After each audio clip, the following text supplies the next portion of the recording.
Hope you're ready for some Friday fire, because we got one. We got two, maybe. All right, Monty Williams, the head coach of the Phoenix Suns, is 2 games from winning his first NBA title. I'm going to tell you Christian believers out there why you should be watching these NBA finals because of Monty. Delano Squires, a contributor for Fearless on the Blaze, he's going to come by and tell us why Joe Biden, President Joe Biden, is the reason why Rachel Nichols and Maria Taylor are at each other's throats at ESPN. Also, Uncle Jimmy's going to tell us about Wendy Williams and the hot water she's in. All that and more next.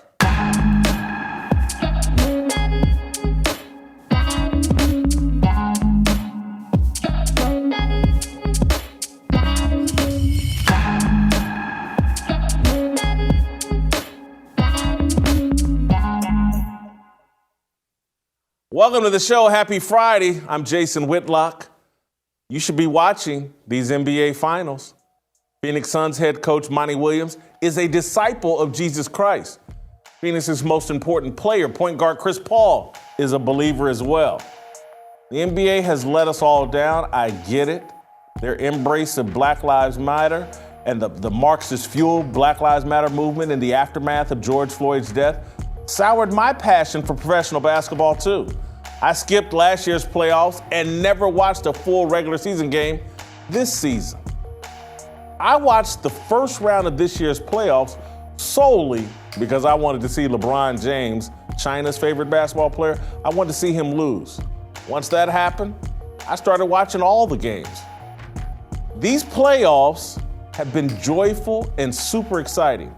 For the most part, the NBA TV commercials don't annoy me. But the real reason to watch is that God placed a messenger inside the NBA's secular madness. Monty Williams might be the most important man in sports. The 49-year-old former Notre Dame and NBA player is the leader and example America needs right now. Last night, Monty's squad took a commanding 2-0 lead in its best-of-7 series against the Milwaukee Bucks. The Suns are just 2 victories away from giving Phoenix its first NBA title and expanding Williams' platform to expound on the power of Jesus' gospel. Do you know the Monty Williams story? It belongs in a new Bible. 5 years ago, a 52-year-old white woman high on meth drove her car headfirst into the car driven by Williams' wife, Ingrid. 3 of Williams' children were also in the car. The white woman died at the scene of the accident. Ingrid Williams died a day later. Williams' children survived. A week later, Monty Williams stood at his wife's funeral and delivered the most amazing 7-minute eulogy and testimony I've ever seen or heard. He started by referencing scripture, Psalms 113th chapter, verse 1. Behold, how good and pleasant it is when brothers dwell in unity. Psalms 73rd chapter, verse 1. God is good. John 4th chapter, verse 16. God is love. He then shared the story of the doctor who told him as an 18-year-old freshman at Notre Dame that if he continued to play basketball, he would die because of a heart condition. His wife, then his girlfriend Ingrid, told him, Jesus can heal your heart. Williams played in the NBA for a decade. He closed his wife's funeral asking his family and friends to pray for the family of the driver who killed his wife. You have to hear this for yourself. Now, I'm going to close with this, and I think it's the most important thing that we need to understand. Everybody's praying for me and my family, which is right. But let us not forget that there were 2 people in this situation. And that family needs prayer as well. And we have no ill will towards that family. In my house, we have a sign that says, as for me and my house, we will serve the Lord. We cannot serve the Lord if we don't have a heart of forgiveness. That family didn't wake up wanting to hurt my wife. Life is hard. It is very hard, and that was tough, but we hold no ill will towards the Donaldson family. And we, as a group, brothers united in unity, should be praying for that family. because they grieve as well. So let's not lose sight of what's important. God will work this out. My wife is in heaven. God loves us. God is love. And when we walk away from this place today, let's celebrate, because my wife is where we all need to be. And I'm envious of that. Telling you, you should be watching these NBA finals. You should be telling your children the story of Monty Williams. There are still great lessons we can learn from sports. There are still role models in the world of sports. Sports can still have the power to unify us. Sports can still show us the way. When the Suns won the Western Conference Finals 2 weeks ago, Williams explained to an ESPN interview the foundation of his success as a coach. Listen to this. Well, I expressed from the time I got the job in Phoenix and every new player that comes to our program, the essence of my coaching is to serve. As a believer in Christ, that's what I'm here for. And I tell them all the time, if I get on you, I'm not calling you out, I'm calling you up. It's not just Monty Williams. The same night, Phoenix star Chris Paul shared with ESPN that he's written the title of a gospel song on his shoe for the past year. It's a song by the group Mary Mary. It's called Can't Give Up Now. This Phoenix team is special. It's not a coincidence that they're playing the Bucks in the NBA Finals. Milwaukee is the team that walked out of a game last year and shut down the bubble in protest of the shooting of Jacob Blake in Kenosha, Wisconsin. The players on the Bucks are not bad guys. They're young, emotional, and obsessed with social media. They're no different from most young people. They're not based in a higher understanding of the world. They're not based in Jesus.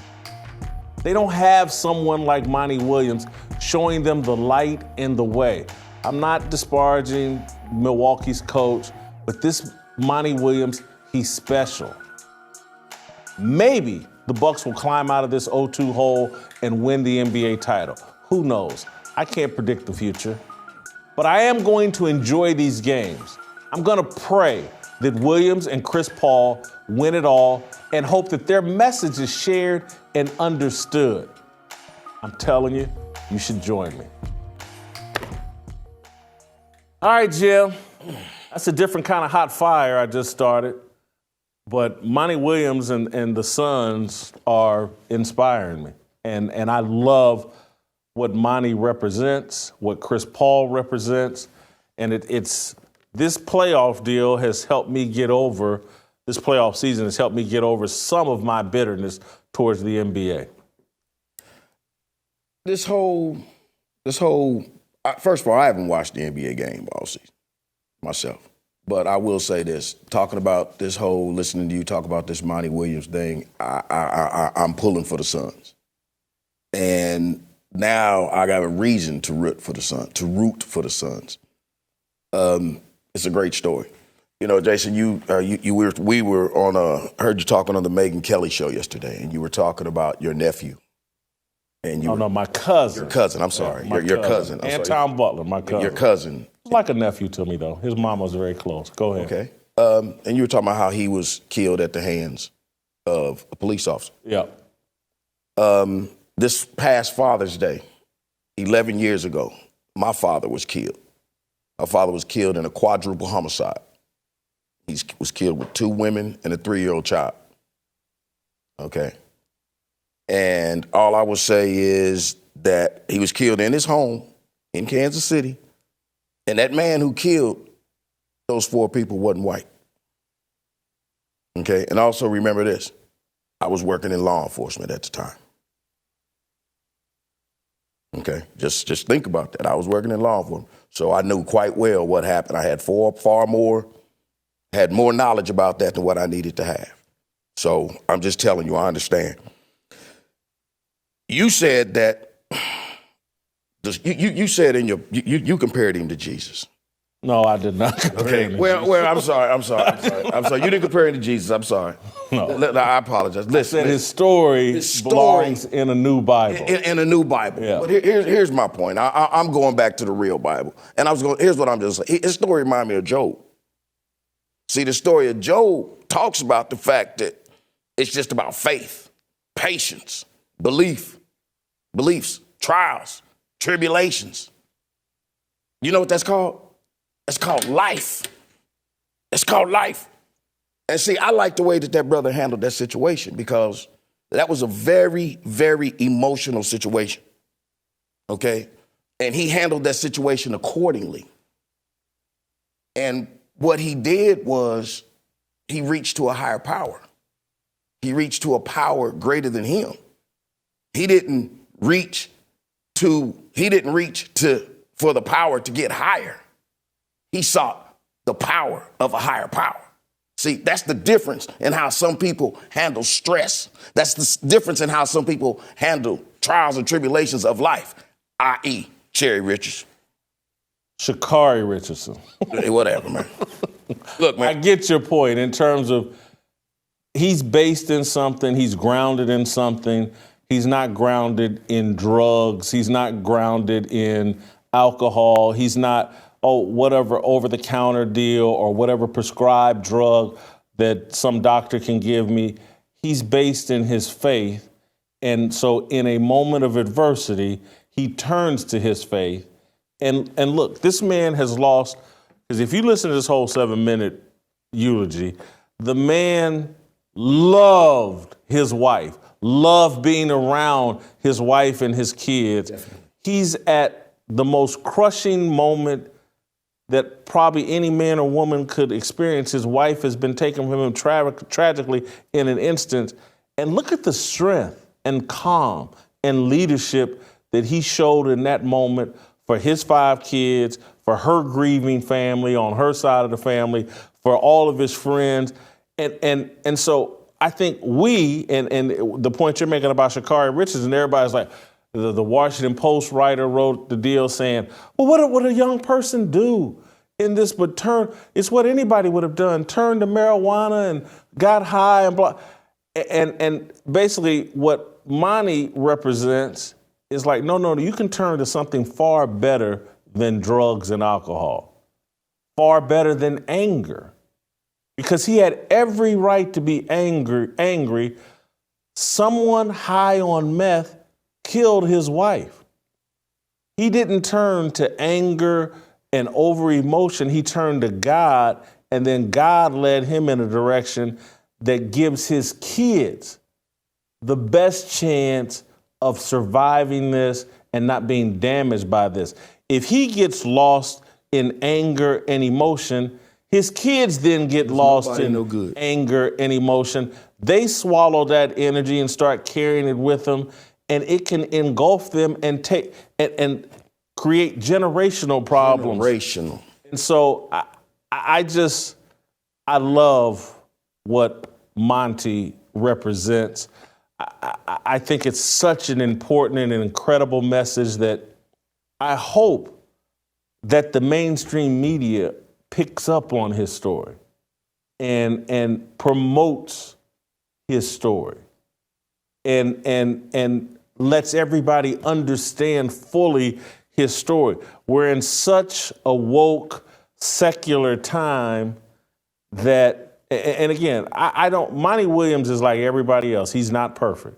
And it's like someone showed me before the show, look what Monty Williams said about George Floyd at that time and blah, blah. And I don't particularly agree with what Monty said at that time, but I don't also think the media went and asked and demanded a statement. What else was he going to say during that time if he was going to coach basketball?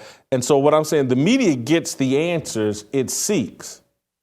And so if we're seeking enlightenment and understanding of how he's survived from this tragedy, and this is his second head coaching opportunity, and he's leading a team that no one, I don't think, started this season thinking they were going to win the NBA title. If somebody went and had that discussion with him, how did this happen?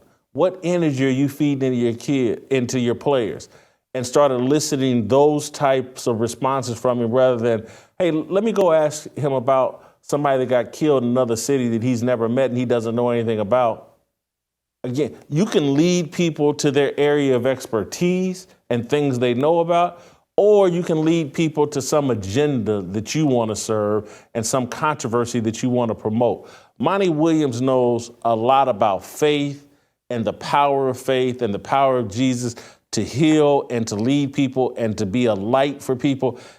I would love, and I hope we'll reach out to him and maybe we'll get him on this show. I would love to get into a full-blown discussion about his faith and how it's worked in his life. The whole story about at 18 at Notre Dame, and the doctor said, man, you got a heart condition, you can't play basketball. And he and his wife, girlfriend at the time, go to praying. She goes, Jesus can do this. And this guy goes on to have a great Notre Dame career, a 10-year NBA career. I think there's a lot to learn and to be mined from the mind of Monty Williams. And I hope that, the media does that.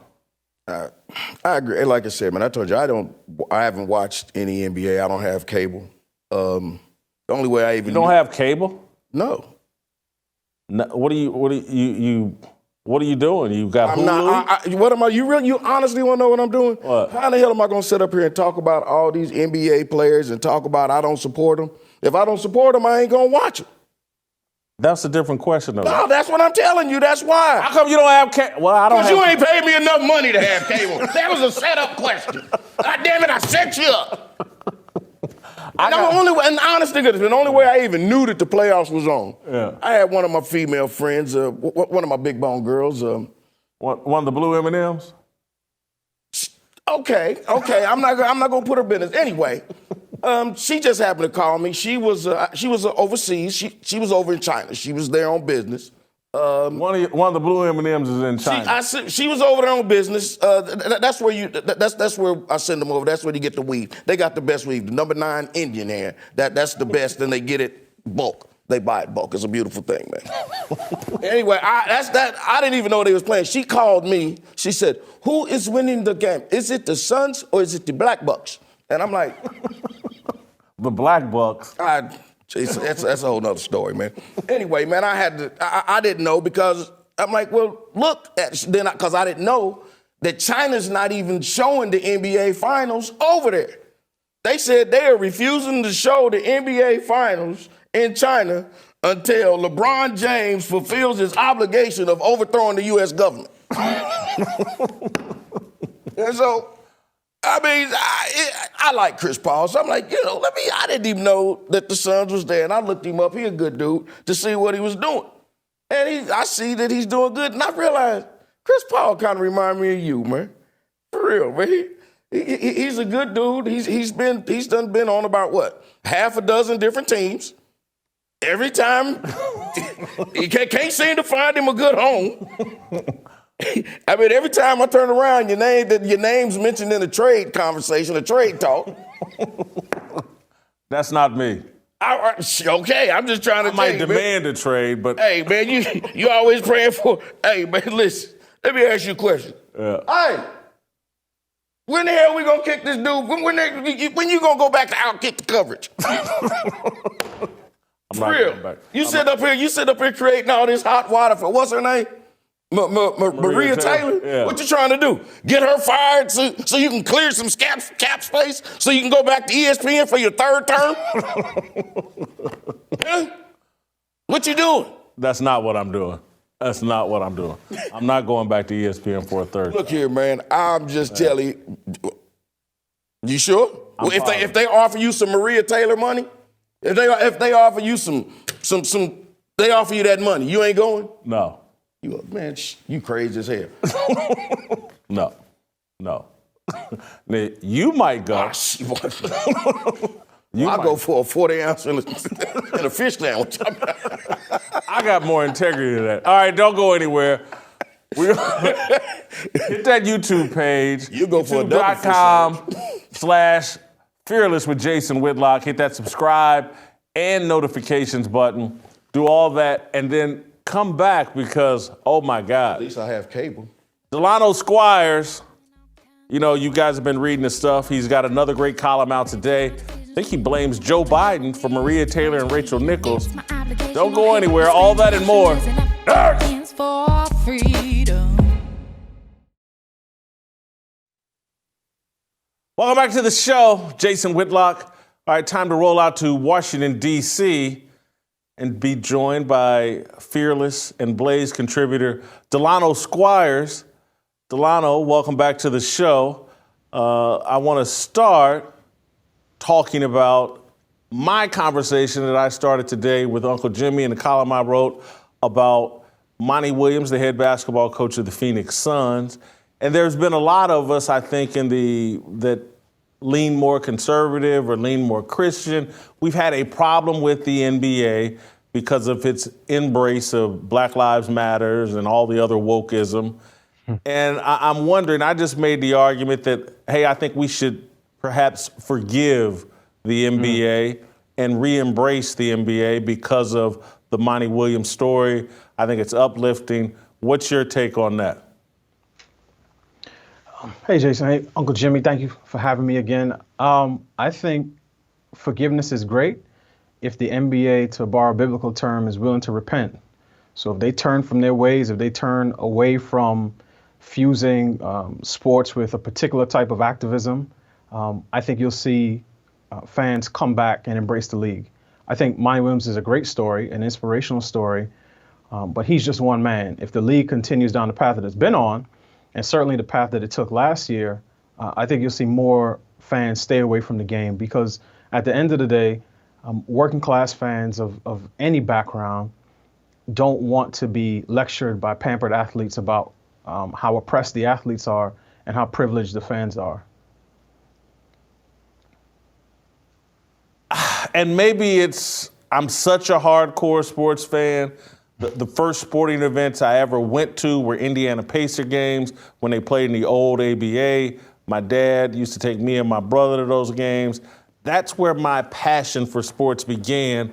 And I think maybe that's why I can't give up on the NBA, because it was my first love, being a Pacer fan. But also part of me, just as a Christian, believes there's something biblical going on here, something spiritual, that in this desert of wokeism and secularism, God has put Monty Williams right in the middle of this, and he's leading this team, I believe, to a championship.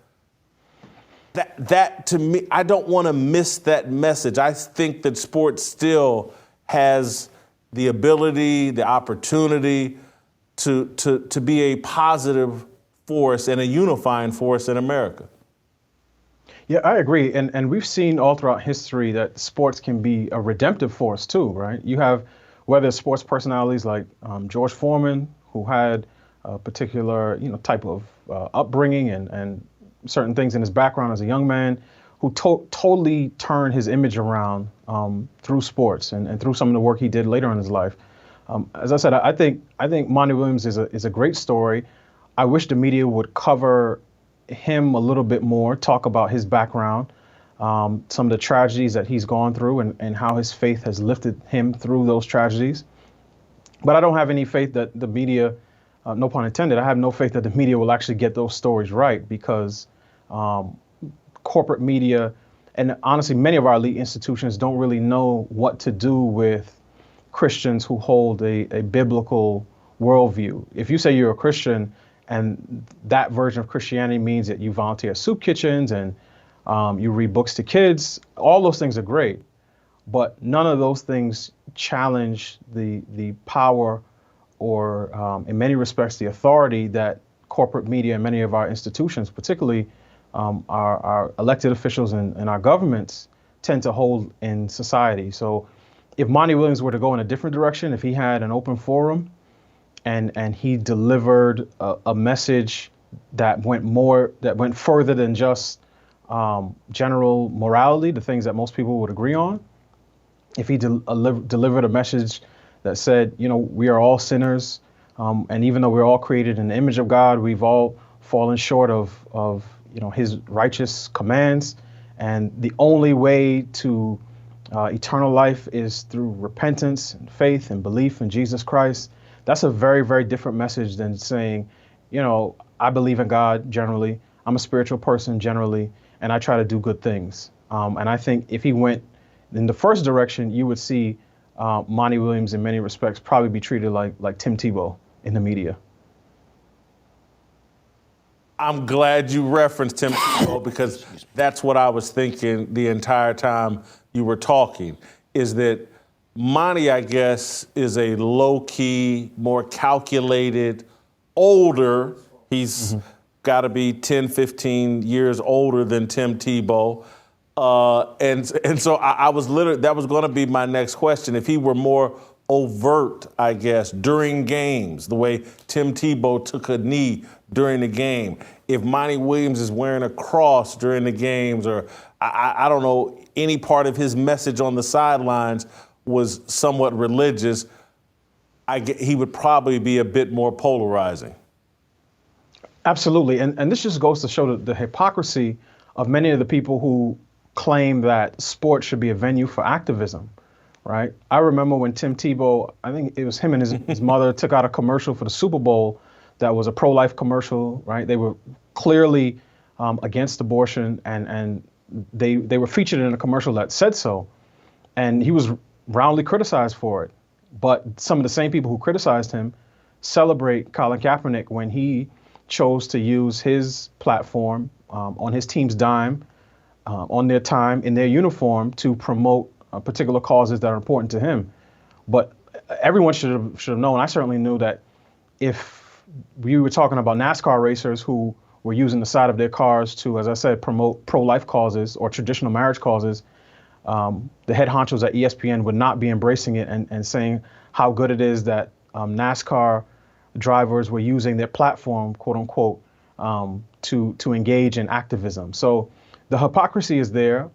Monty may feel comfortable sharing his faith in particular ways, and I certainly, wouldn't fault him for doing it in whatever way feels comfortable for him. But we even saw that last year in the bubble when Jonathan Isaac, a relatively unknown player, young player for the Magic, chose to stand for the national anthem, right? And just to show you again how quickly the winds change direction.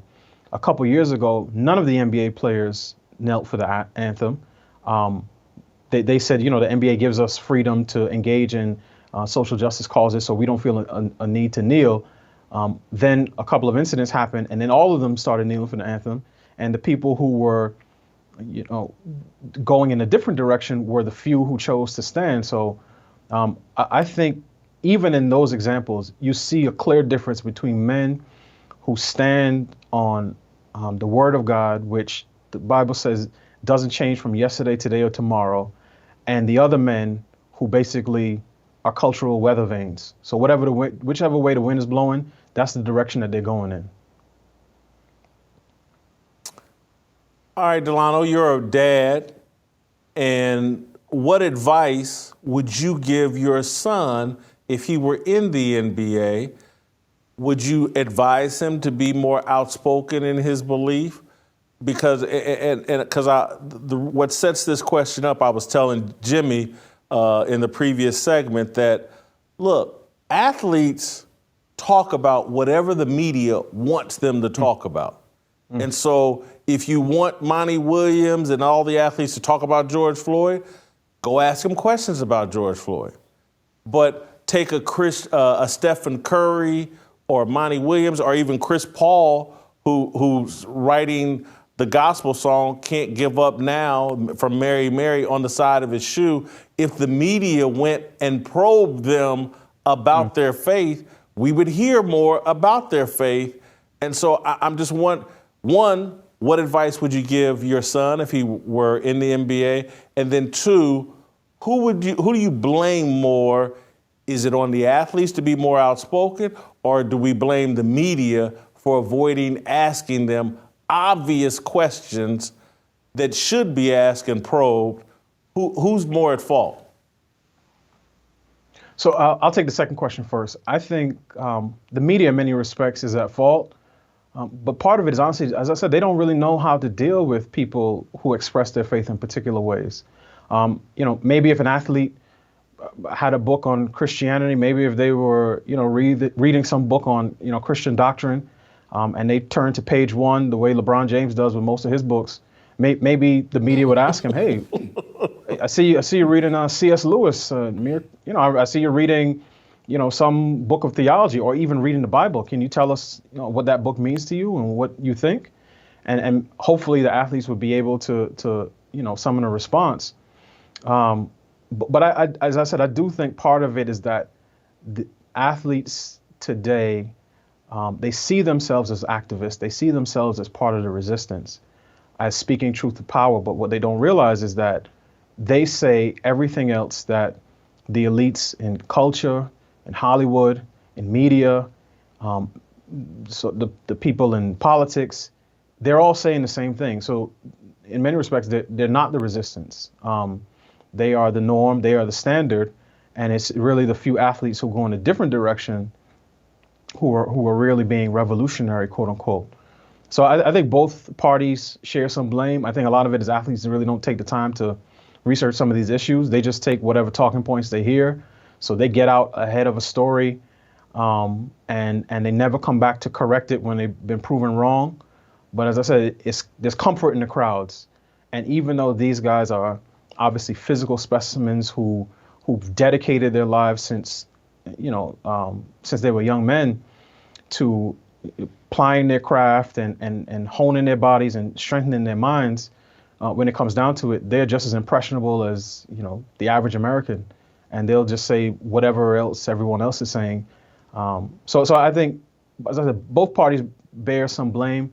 But in many respects, I do think the media has the bigger issue understanding Christianity that goes further than just, basic moralism. In terms of my son, what advice would I give him if he was in that position? I would always tell him to feel comfortable expressing his faith. And the irony is that in today's society, everybody is expressing a faith, right? So for many people, people like Ibram Kendi has become a faith leader. He actually has said, racism is death and anti-racism is life, right? Appropriating words that the scriptures use to talk about Jesus. So the people who embrace his worldview, him and some of the other minor prophets, so to speak, who read all the sacred texts, whether it's How to Be an Anti-Racist or White Fragility, these people have a faith as well. So I don't think that Christians, whether it be my children or anyone else, should shy away from sharing their faith and engaging in the marketplace of ideas. Last question on Monty Williams. I want to get to your column, but to me, Monty Williams, the way he handled his wife's death, the way he's handled everything, he's a bold example of the power of forgiveness. And I just explained to Jimmy, if he engulfs himself in bitterness about what that driver did to his wife, it infects his kids and potentially limits their ability to continue to evolve and develop into logical, rational, motivated, happy, well-adjusted human beings.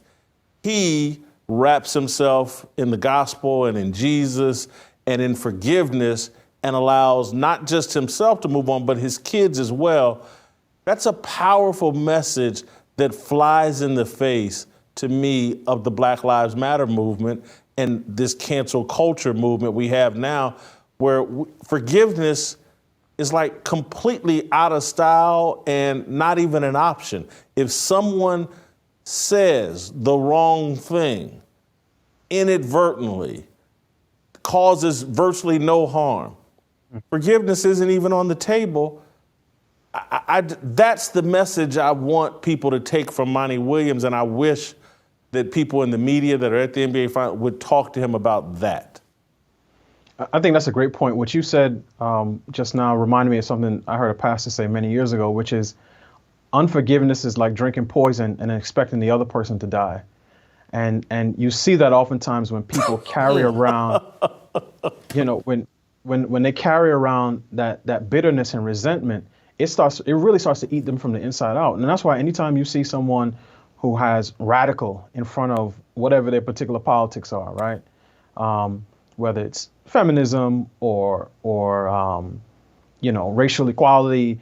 Anyone who deems himself a radical, it's rare to find one of those people who's actually content. Now, they may talk about joy, when they're in a circle and they're dancing to songs and doing some other things, making a spectacle out of themselves. But true joy looks a lot different. And I think in Monty Williams, you see a man who's been through some extremely difficult times and whose faith has been tested in a way that few people's faith have been. Because it wasn't just that his wife was killed, his children were also in the car and they were injured too. And for him to get up and not just eulogize his wife, but offer forgiveness to the family of the driver, it just shows, as you said, the power of forgiveness.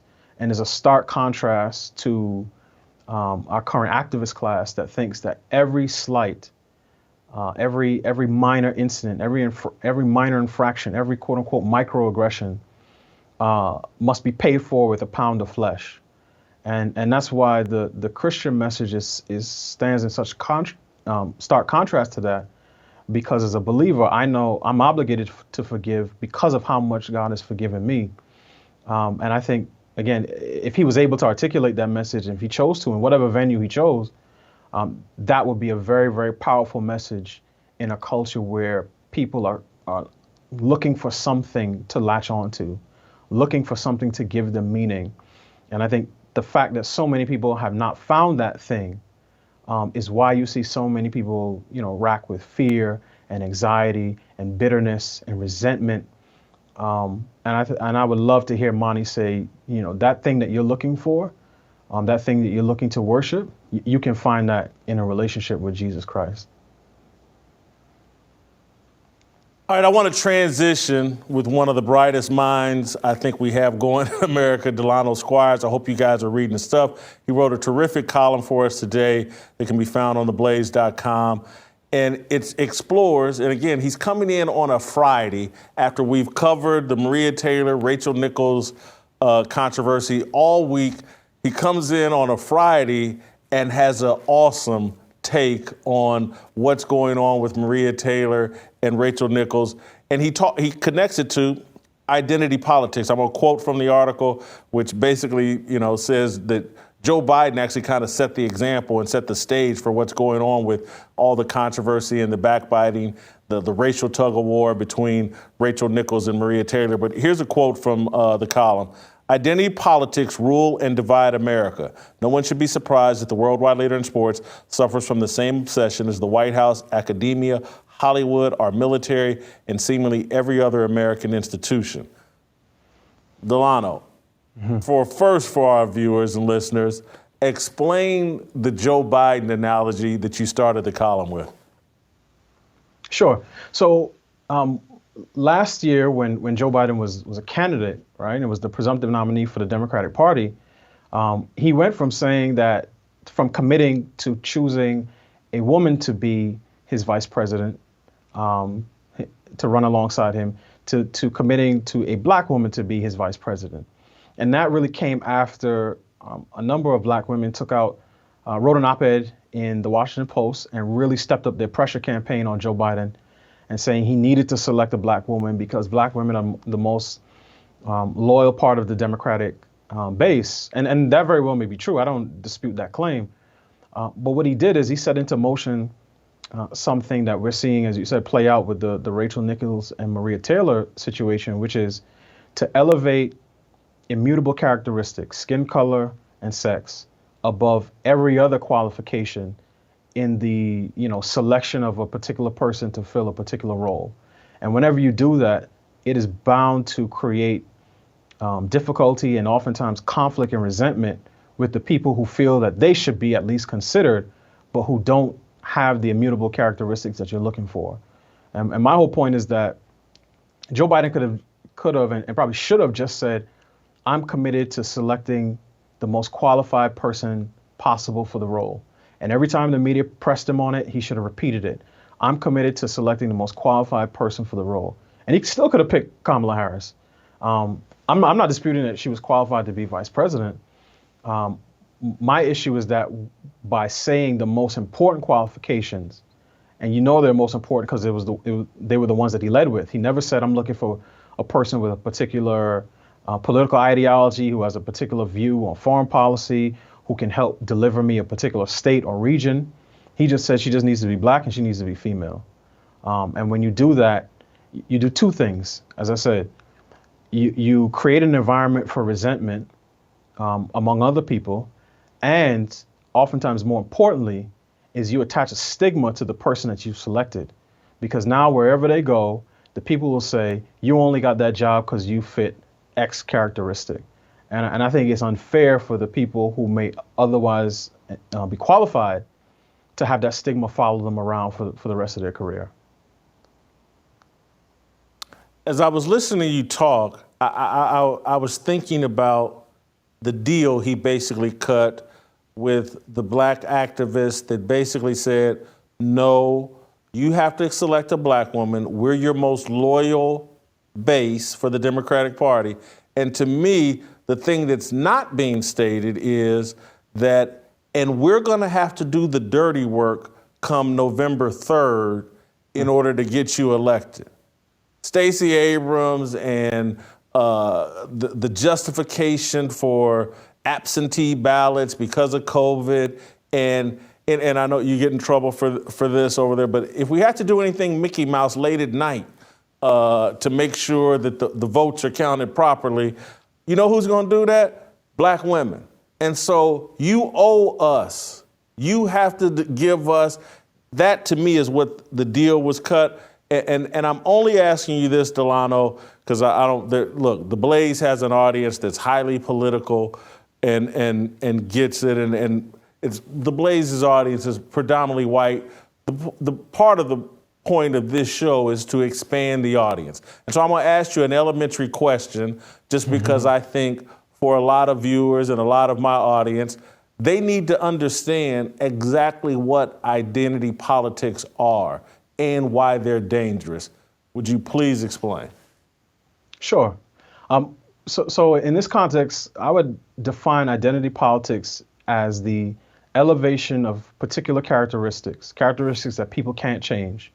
Their skin color, their sex, their physical features, and elevating those characteristics and making them both the most important things about a particular person, and assuming that people will have certain beliefs, behaviors, values, voting patterns based on those characteristics. That's how I would define identity politics.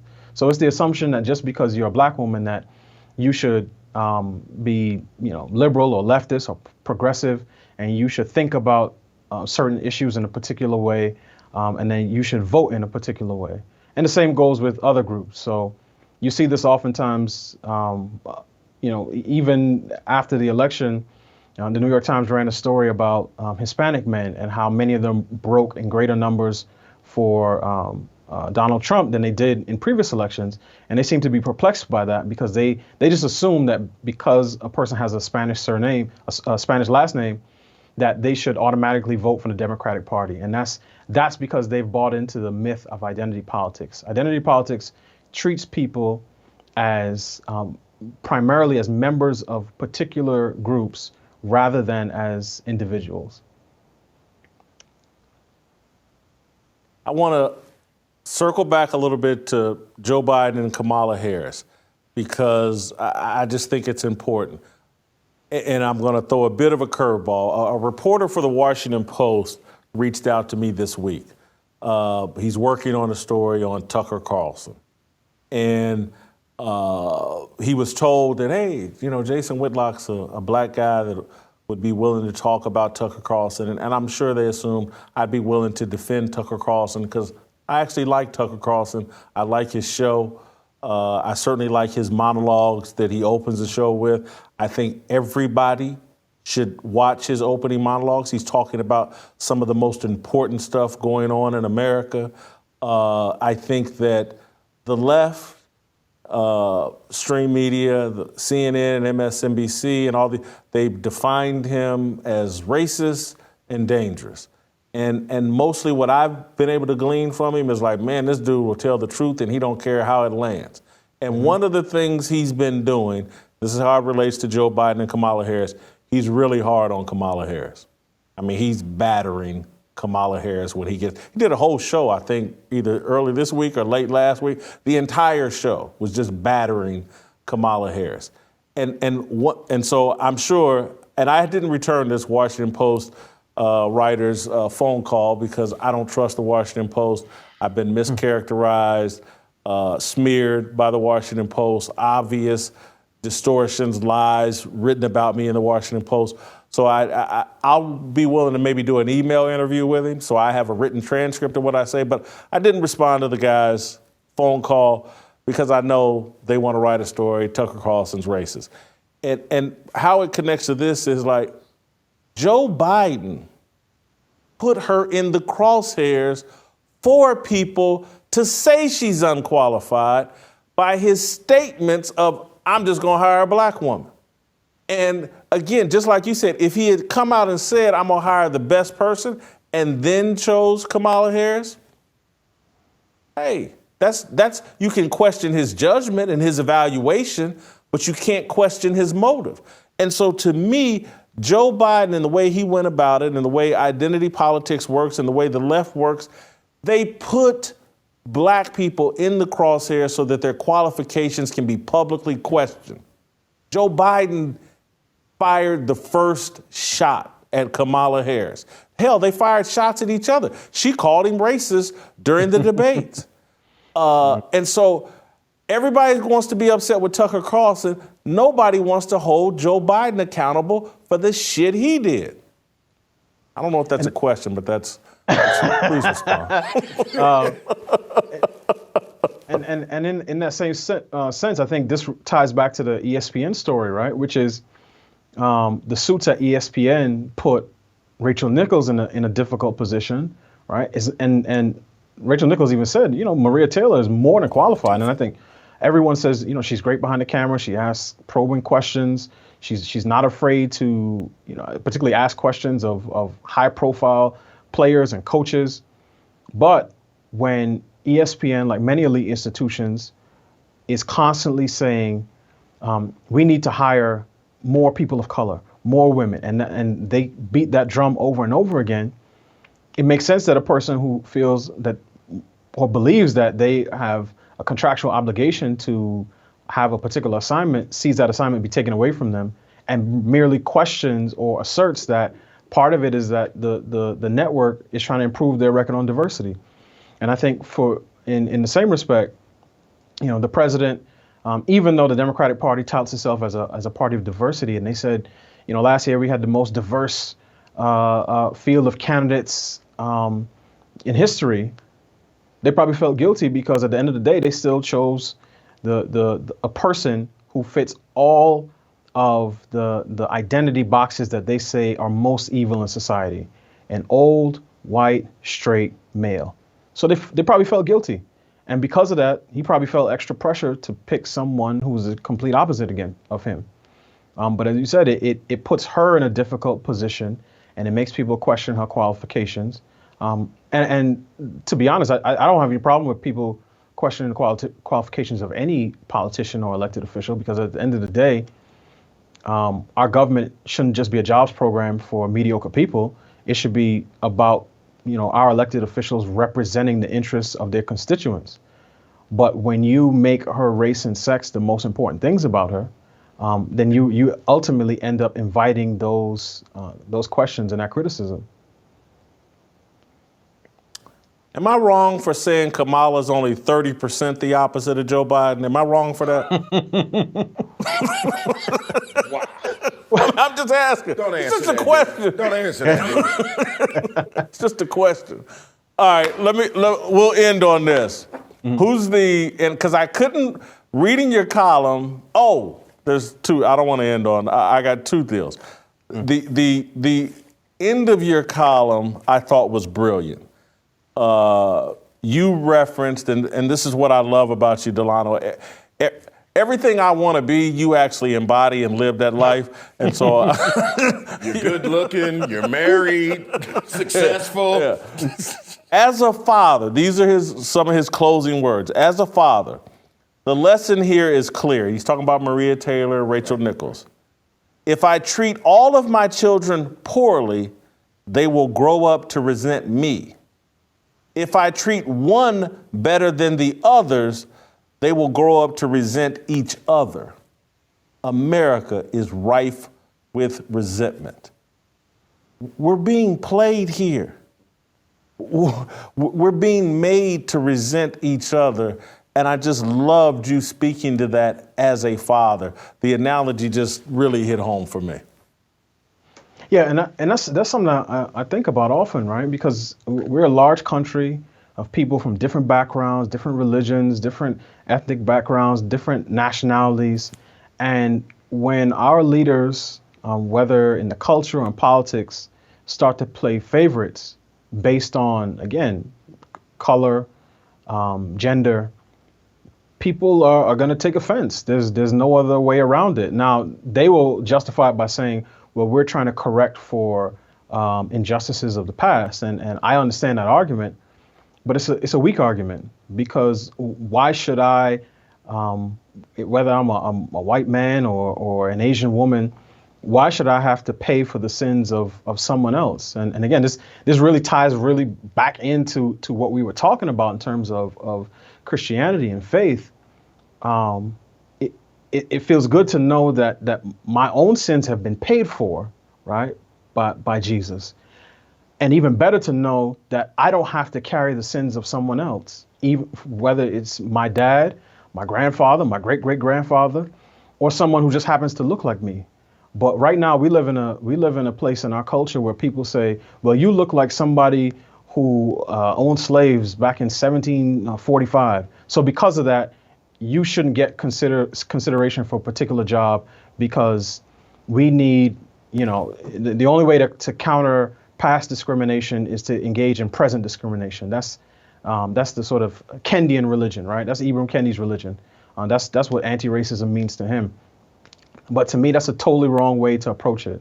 If people really believe in equity, right, and I'm right here, I'm using a biblical definition and a dictionary definition, then they should seek to apply the same standards of performance and evaluation to all people, regardless of their background. And for me, particularly as a black man, this strikes me because I don't want to be judged on using a lesser standard than any of my white counterparts. To do that doesn't make me feel good. I don't feel like I'm winning. I don't feel like I'm getting payback. What it feels like is a loss of dignity. And I refuse to let anyone judge me or my children by any standard that's lower than they would use for anyone else. So I think if we're to hold this union together, we need leaders in every area of society to say, we're going to treat people as individuals. We may acknowledge things that may have happened to their group in times past, but the only way to move forward is to treat everyone and apply the same standards of performance and evaluation to everyone. We'll end on this note. As a dad, if Maria Taylor and Rachel Nichols were your daughters, how would you bring them into a room and resolve this? That's a great question. I think if I was in that position, I'd probably start by apologizing to them for treating one better than the other. That's probably where I would go first. And I would say, from here on out, I understand that you all may have some differences, but we're a family, right? And this is how my wife and I deal with our own kids, is that in the Squires family we love each other. We may have disagreements. We may our kids are young. We have little, so they get into little toddler fights. But at the end of the day, it's all about preserving the unity of our family. And if ESPN wants to promote itself as a family, then the people who are responsible for the organization have to say, we know we put both of you women in a tough situation. So we commit to doing better moving forward. And again, both of them have a beef here. I think the onus is on ESPN to mend that conflict. And that assumes it can be mended. What it seems like is if Maria Taylor doesn't want anything to do with Rachel Nichols, she doesn't even want her to be on the same shows and doesn't want any live interaction. So it may be that relationship can't be mended. I hope it can. And part of it is because I hope she does not take on some of the worst characteristics of her peers, where they take what, again, is a mild, it's not even a criticism of her, it's more criticism of their employer, and she spins it into something that she allows other people, or that she says is evidence that she is oppressed or is facing some sort of injustice. I'm not that much older than Maria Taylor, but my mind is, I'm old school. I prefer my aggressions of the macro variety, not the micro. So when people just say something, in passing, that's not something that I feel I need to fall apart for and need, 15 weeks of therapy to address. We can come together, we resolve it, someone's apologized, let's mend the relationship and let's move on. Because there are many things that we want to get accomplished. Again, I'm looking from her perspective, and I think preserving that relationship is one of them. Thank you, Delano. We'll see you next week. All right, I'm going to have a different conversation with you, Uncle Jimmy. Oh, my goodness. I got to be honest with you. Looking at that picture of Maria Taylor and Rachel Nichols, I would like to bring both of these ladies into my home, adopt them, and see if I can do something to, bring these two ladies together. I think if somehow I think I could bring them together in a way, I would love to have them in my home, Jim, I guess is what I'm saying. I bet you would. Yeah. I mean, honestly, I bet you would. You would like to mend those fences. I mean, well, I think you would. If you're just going to go that route, I'd like to try to help these young ladies if I could. I mean, I don't know how. Very magnanimous of you, Jim. Well, no, I'm all man. I only go one way. I don't do all that now. Magnanimous, Jim. I don't do mans. I just go one way. We'll go over the word magnanimous after the show. I don't know what you mean. No, to me, I seriously would like to, if I could help apply any of my age and wisdom. I think what these girls could use is actually they need some religion. They need some spirituality. Maybe they have it, Jim. People interpret it differently. Listen to me now, because what I think they need some of the Old Testament. They need somebody to lay hands on them. They need to understand what it means they need to understand the speaking of tongues, the laying of hands. You understand? They need to learn the meaning of the term buck naked booty blessings. In the name of Jesus. We got to keep it moving before we get in trouble. All right, go to that YouTube page, youtube.com/fearless with Jason Whitlock. Hit that subscribe button. Hit that notifications button. All right, when we come back, we're going to flip the bird and talk about Wendy Williams. Next!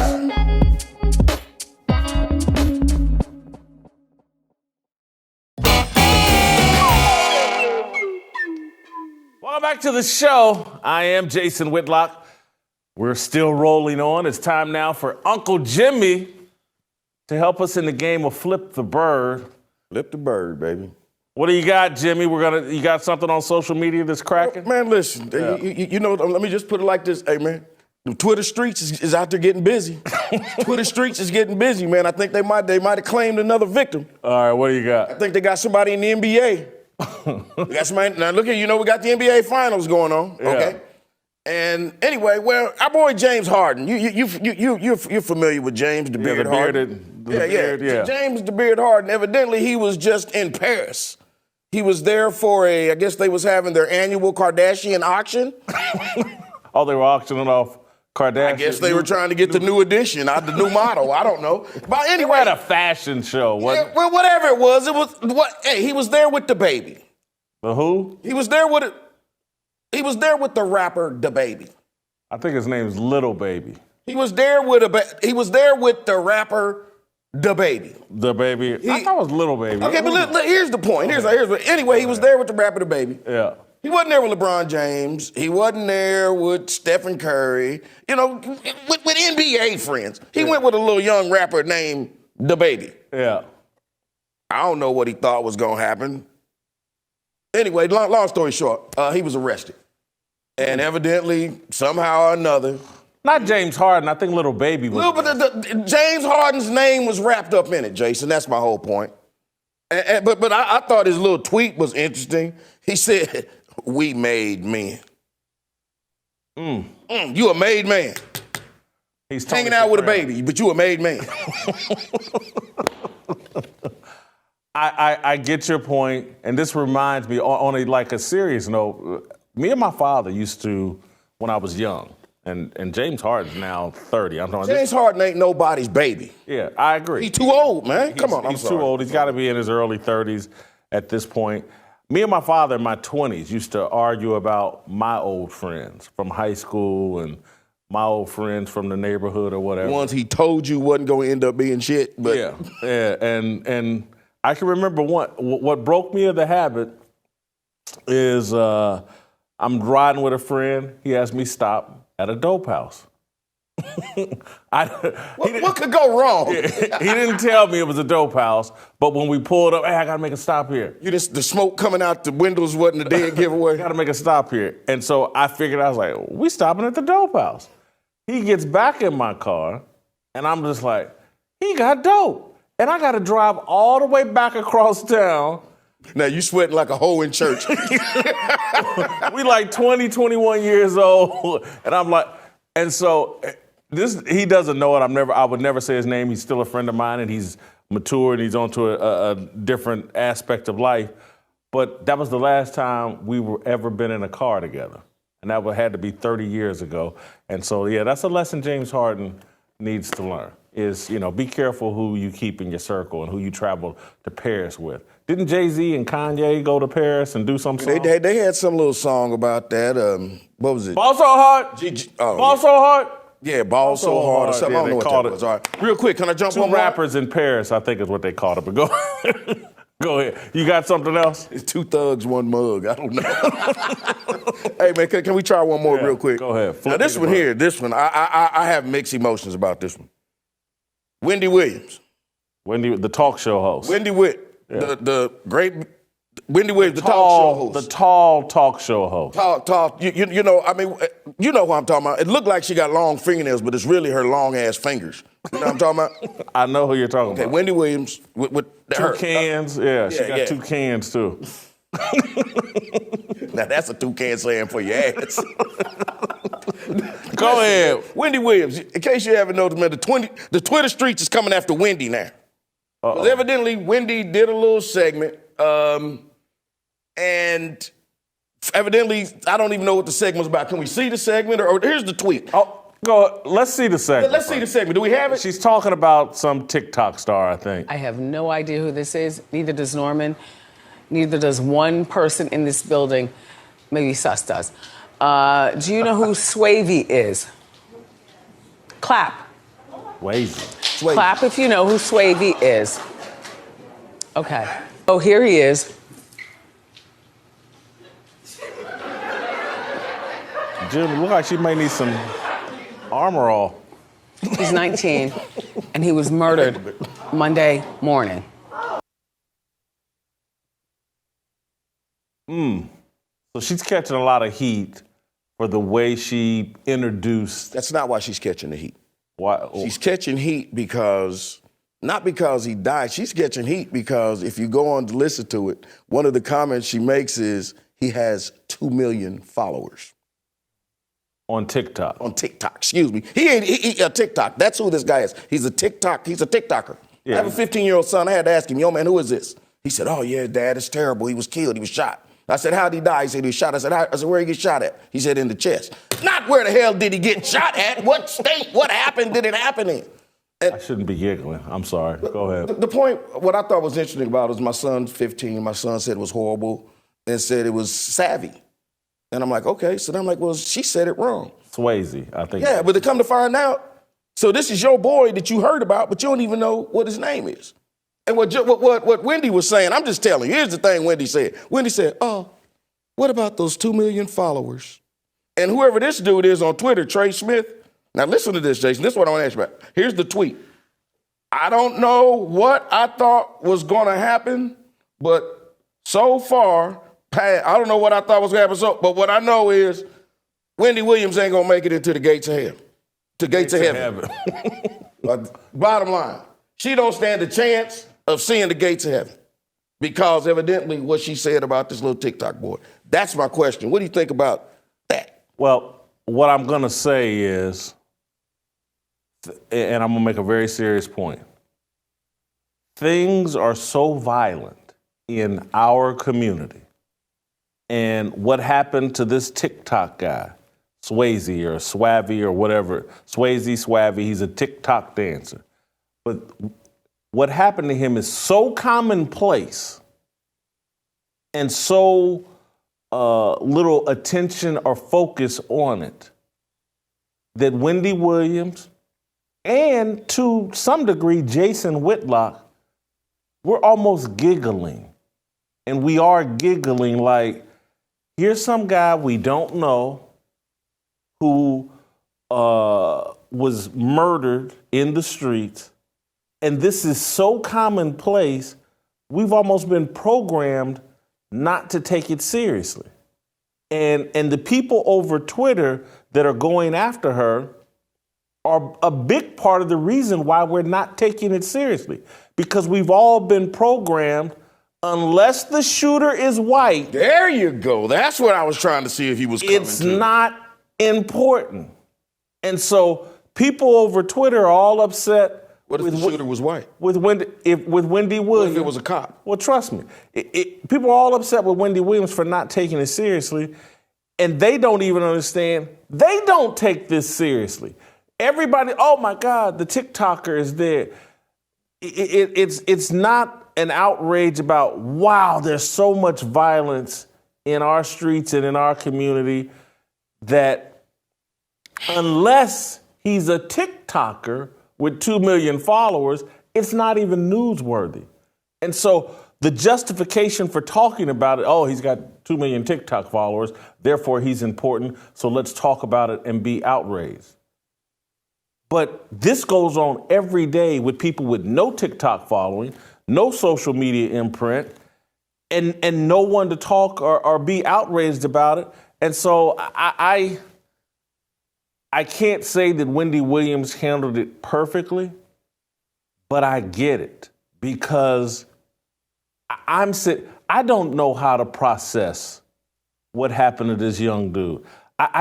Does being a TikToker with 2 million followers for someone my age, and Wendy Williams is probably around my age, if not older, she doesn't even know how to process, like, who is this guy? And does having 2 million TikTok followers make him important? And then as Christians, I'm not saying Wendy is, but all life has equal value.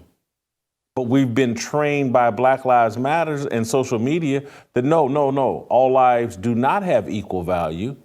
Black lives matter, and Black lives only matter when taken by a white person. Jason, I want to add, you know what this reminds me of? And I remember when you said this, and I feared for your safety when you did, and it was when the rapper Nipsey Hussle was killed.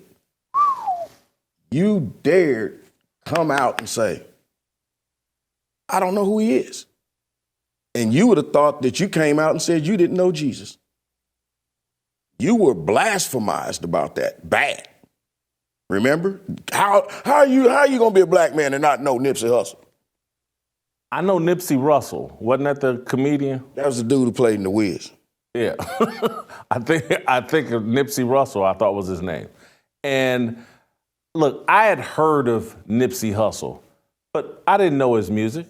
And I think the media overplayed and made Nipsey Hussle come across like, oh, well, he's Tupac Shakur. He's as famous as Tupac. He's another drug dealer that has overcome the odds.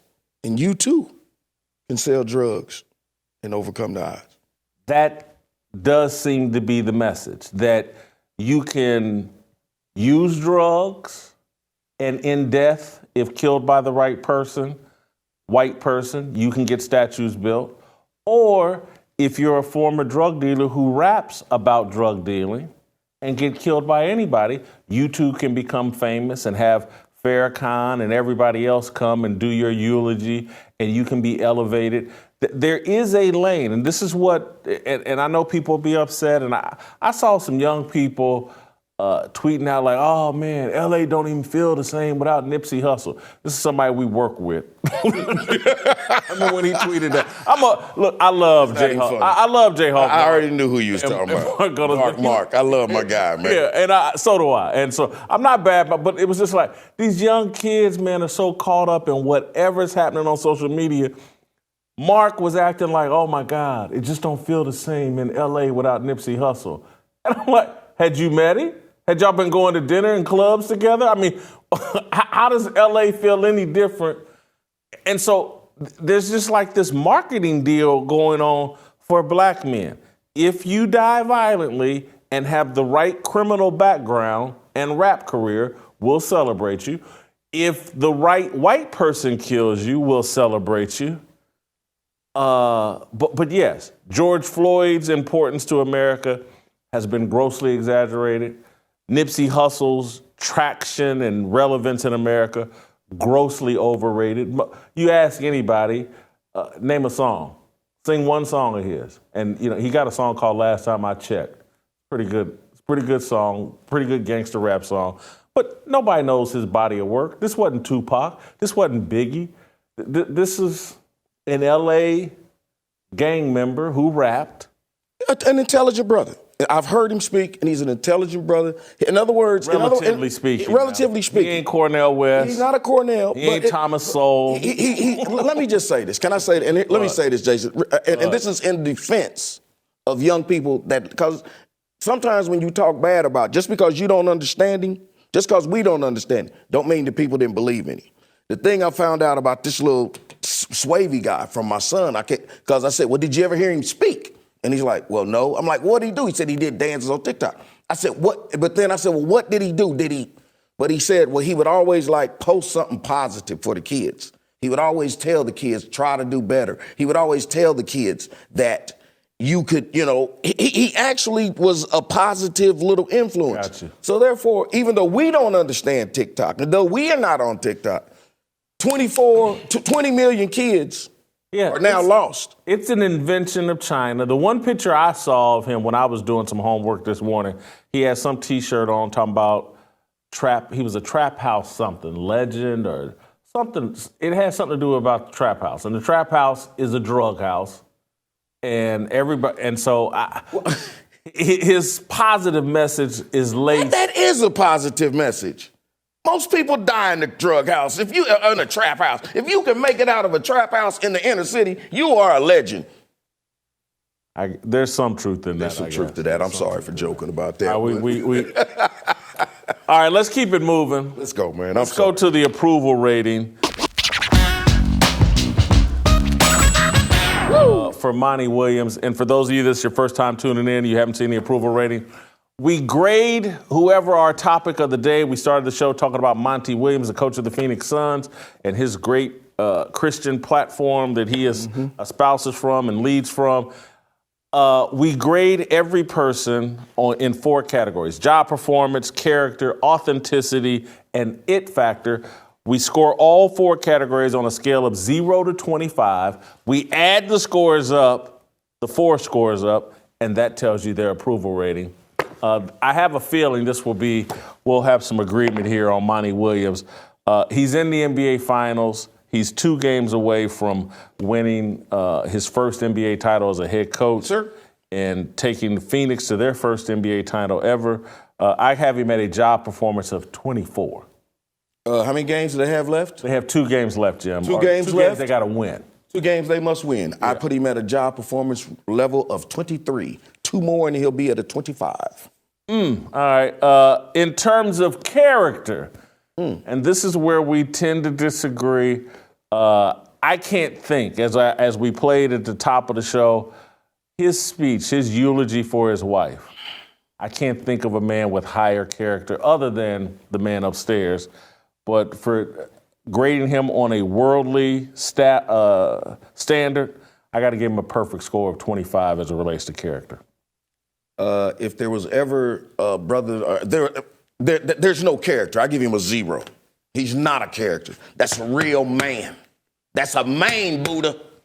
I can't. Like he's not a character. That's a man. We're gonna spend an entire show trying to. That's a man. Let me tell you what it is. That's a man with character, but he ain't no character. That's what we're judging. No, Anyway. it does not say are we judging him with character. We said is he a character?